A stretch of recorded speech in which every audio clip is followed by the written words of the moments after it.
স্মৃতিয়ে মনৰ আটাইতকৈ চহকী সম্পদ, য'ত দুখ আৰু সুখ দুয়োটাই সমান গুৰুত্ব পায়। সেই স্মৃতিৰেই এখনি সেউজীয়া পথাৰ ইউনিভাৰ্চিটি। অসমৰ মাজমজিয়াত উজান গৰি শোণিতপুৰতো জিলিকি আছে তেনে এখনি স্মৃতিৰ চৰণীয়া পথাৰ, তেজপুৰ কেন্দ্ৰীয় বিশ্ববিদ্যালয়। চমুকৈ টিউ অথবা কোনো প্ৰেমিক কবিৰ কলমে কোৱা কাঞ্চনৰ চহৰ। সন্ধ্যাৰাগিনী বৰুৱা উচ্চতৰ মাধ্যমিকত সাক্ষাতেৰে উত্তীৰ্ণ হৈ কাঞ্চন নগৰী আজি বাসিন্দা হোৱাৰ পথত। মাক দেউতাকৰ আলাসৰ লাৰু, ঘৰখনৰ একেজনী ছোৱালী সন্ধ্যা, ককা আইতাক খুৰা খুৰীহঁতৰ মাজৰ পৰা আহিব নোখোজে তেজপুৰলৈ। হেজাৰ বুজনিয়ে আৰু প্ৰতি সপ্তাহে ঘৰলৈ গৈ থকাৰ ১০০ প্ৰতিশ্ৰুতি লৈ চকুৰ পানী মচি মচি সন্ধ্যা সোমালগৈ জ্যোতি তৰুণৰ সিপাৰৰ সেউজীয়া পৃথিৱীখনত। হোষ্টেলটোৰ সন্মুখতেই এজোপা কৃষ্ণচূড়া, কাষতেই সোণাৰু জোপাও আছে, যেন কোনোবা চিত্ৰকাৰে অঁকা এখনি সুন্দৰ চিত্ৰপট। তেজপুৰ বিশ্ববিদ্যালয় সোৱণশিৰি ছাত্ৰীনিবাসত আজি সন্ধ্যাৰ প্ৰথমটো দিন। অলপ আগতে মাক দেউতাকৰ সৈতে তাই আহি সোৱণশিৰি হোষ্টেলৰ ১৩২ নং কোঠাত আৱাসী হৈছেহি। প্ৰথমবাৰৰ বাবে ঘৰৰ পৰা আঁতৰত থকাৰ বাবে সন্ধ্যা যেন অস্বস্ত হ'ব পৰা নাই। তেজপুৰ বিশ্ববিদ্যালয় অন্যবোৰতকৈ বহু পৃথক বুলি তাই শুনিছে। এই সেউজীয়াৰ মাজৰ পৰিৱেশটোত তাইৰ সঁচাই পচন্দ হৈছে। কাঞ্চন আৰু নাহৰৰ গছবোৰ ঘূৰি ঘূৰি চাইছে সন্ধ্যাই। ইমান ধুনীয়া।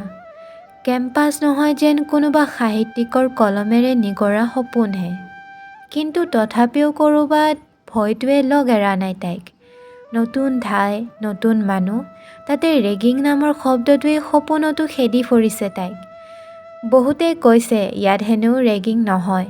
দেখিছে, তাইও দেখিছে কেম্পাছৰ আলিয়ে গলিয়ে ওলোমাই থোৱা হৰ্ডিংবোৰে যেন বাৰে বাৰে সকীয়াই আছে। তথাপি ৰাতিখননো কি বিশ্বাস।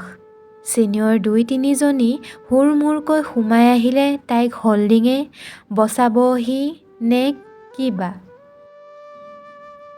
কি হ'ল, ভয় লাগিয়ে আছে নি? হঠাৎ কথাবোৰ ভাবি থাকোঁতেই ৰুমমেট বিদিশা বা সোমাই আহিল।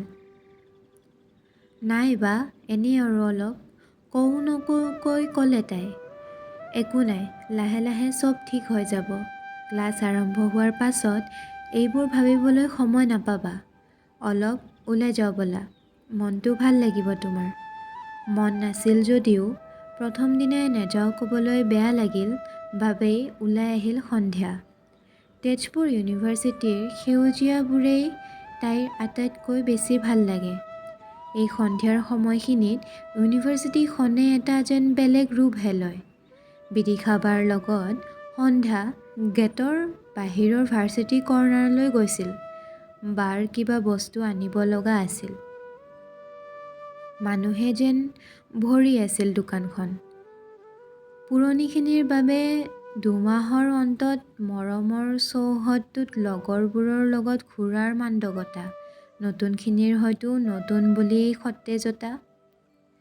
বিদিশা ভাৰ্চিটিৰ কাষৰ মেডিকেলখনলৈ গৈছিল কিবা ঔষধ ল'বলৈ আৰু সন্ধ্যা ৰৈ আছিল অকলেই। হঠাৎ কেইটামান ল'ৰাৰ হাঁহি শুনি কাষলৈ ঘূৰি চাই দেখে তাইৰ ঠিক কাষতে ৪টামান ল'ৰাই চিগাৰেট খাই আছে। টিঙিচকৈ উঠি অহা খংটো দমাই ৰাখিলে তাই যেনে তেনে। ইমান অভদ্ৰনে? ইউনিভাৰ্চিটিৰ ভিতৰত খাব নিদিয়াৰ বাবে বাহিৰত সুবিধাটো নেৰে এওঁলোকে। এবাৰ ল'ৰাকেইটাৰ ফালে চাই মুখ ঘূৰাই দিলে তাই। চিগাৰেটটোৰ গোন্ধ এনেও সহিব নোৱাৰে তাই। এনেই হোৱা হ'লে সন্ধ্যা কৈয়ে দিলেহেঁতেন। পিছে এতিয়া প্ৰথম দিনাই ফেফেৰি পাতি নিজৰ ভৰিত কুঠাৰ নামাৰে তাই। যাওঁ ব'লা সন্ধ্যা, তোমালোক নিউ কামাৰ্চৰ আকৌ সোনকালে ইন টাইম নহয়। ভালেই, এনেও চিগাৰেটৰ গোন্ধত অশান্তি লাগিছে তাইৰ। বিদিশাৰ লগত গেটৰ ভিতৰলৈ খোজ ল'লে সন্ধ্যা। ঐ চিগাৰেটটো পেলাই দিলা যে কেলে বে? হঠাৎ কথাখিনি সন্ধ্যাৰ কাণত পৰিলহি। কোন বাৰু চিগাৰেট পেলাই দিয়াজন? কেনেবাকৈ তাইৰ মুখৰ ভাজত গম পালে নেকি অশান্তি পাইছোঁ বুলি। বিদিশা গ'লেই চাওঁ বুলিও ঘূৰি যাব নোৱাৰিলে তাই।